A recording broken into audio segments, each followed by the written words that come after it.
Pronto, gente. Bom dia então para vocês, nono ano. Hoje é terça-feira, dia 17 de novembro, então, né?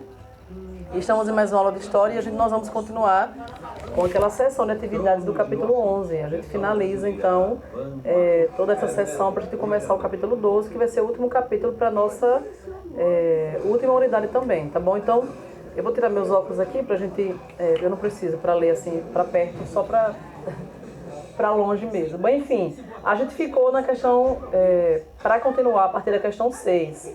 A questão 6 é a alternativa D. Por que a alternativa D?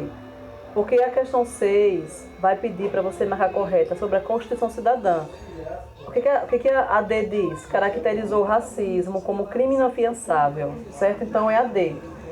A 7ª questão vai falar sobre o programa Bolsa Família, né? E foi um programa que foi de extrema importância para todos nós, certo? Então, vamos lá. Qual é a alternativa então, professora? O que eu posso afirmar? Vai ser a alternativa A. A alternativa A diz o quê? Houve uma redução de 15 pontos percentuais no número de pobres na população rural brasileira entre 2003 e 2008, né? Pronto, essa é a questão de número 7. Você vai marcar a alternativa A. Aliás, você vai confirmar comigo. Na 8ª questão, vai estar falando sobre Luiz Inácio Lula da Silva. O que é que eu posso afirmar sobre ele no que se refere a o que polemizou, né? Então, você tem aí... se você marcou a C, vai estar certo, porque a C diz: fez alianças políticas com antigos adversários, o que provocou sérias críticas de muitos setores. Então, essa é a alternativa C, certo? Você vai marcar aí. A 9 vai dizer o seguinte, sobre o presidente Fernando Collor de Mello, né? O que vai acontecer aqui? A expectativa popular de um novo tempo para o país. Sobre esse período, que período? Agora com o Fernando Collor de Mello, o que é correto afirmar? Se você marcou a alternativa C, vai estar certo. Porque ela diz o quê? Olha, sua vitória eleitoral resgatou a eleição de Jânio, uma demonstração bastante clara de que o eleitorado estava buscando um novo em uma oposição aos velhos políticos tradicionais.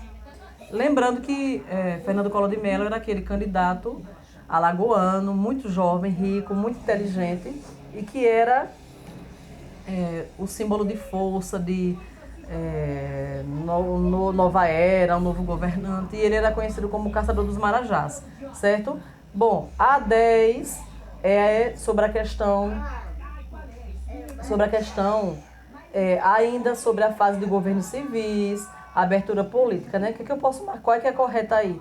Vai ser a B, porque a B vai dizer, olha, reforma partidária com a supressão de bipartidarismo que prevalecerá no regime militar e a instalação do regime pluripartidário. O que é isso aqui? É que na ditadura você não tinha liberdade para você escolher o partido que você quisesse, né? Haviam poucos partidos e esses partidos aqui eram aceitos. Você não era livre para fazer isso. Com a nova Constituinte, a de 88, a nova Constituição, com Ulisses Guimarães, no governo lá de Sarney, isso vai ser modificado. Você vai ter liberdade agora para outros partidos políticos, certo? Na questão partidária. Bom, a 11, sobre o caçador dos marajás, né, que é Collor, vai dizer o seguinte: ao assumir a presidência, a gente está falando de Collor agora,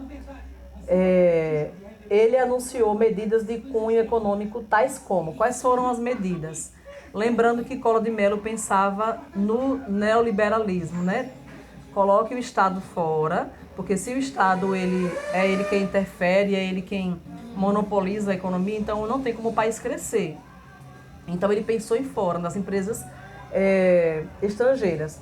Como é que tem aqui? Ó, livre mercado, fim de subsídios, amplo programa de privatização, extinção do cruzado novo, reintrodução do cruzeiro e confisco do saldo das cadernetas de poupança, contas correntes e investimentos com valores acima de 50 mil cruzeiros.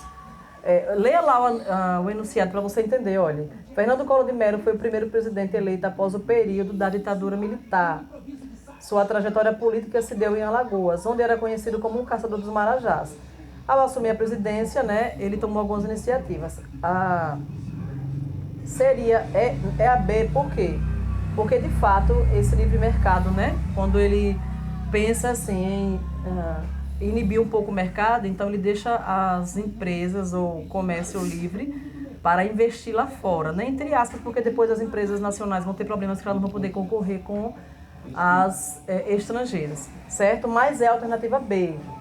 A 12 vai pedir para você citar um dos avanços que houve desde a questão militar até o governo de José Sarney, né?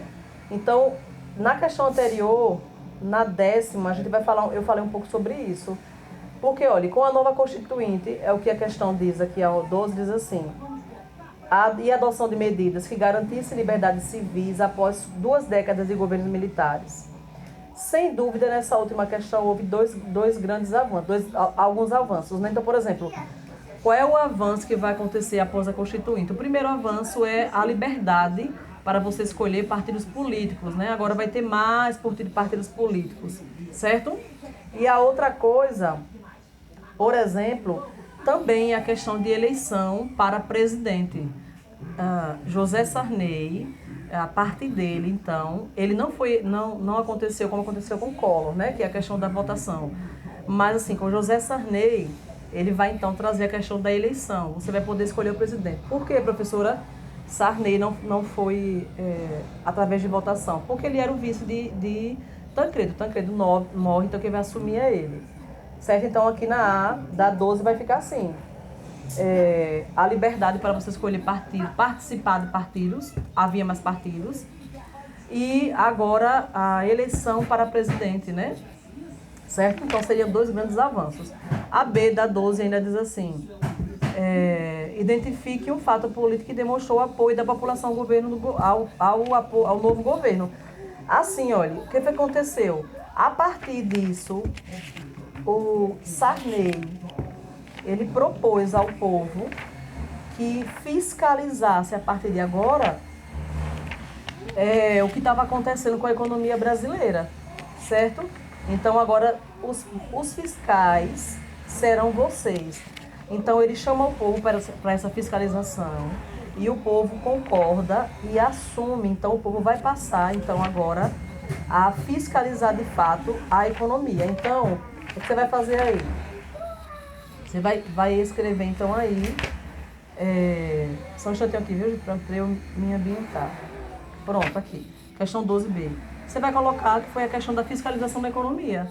O povo aceita a fiscalização e o povo passa a fiscalizar. Certo? A gente vai dar uma pausa, a gente volta já.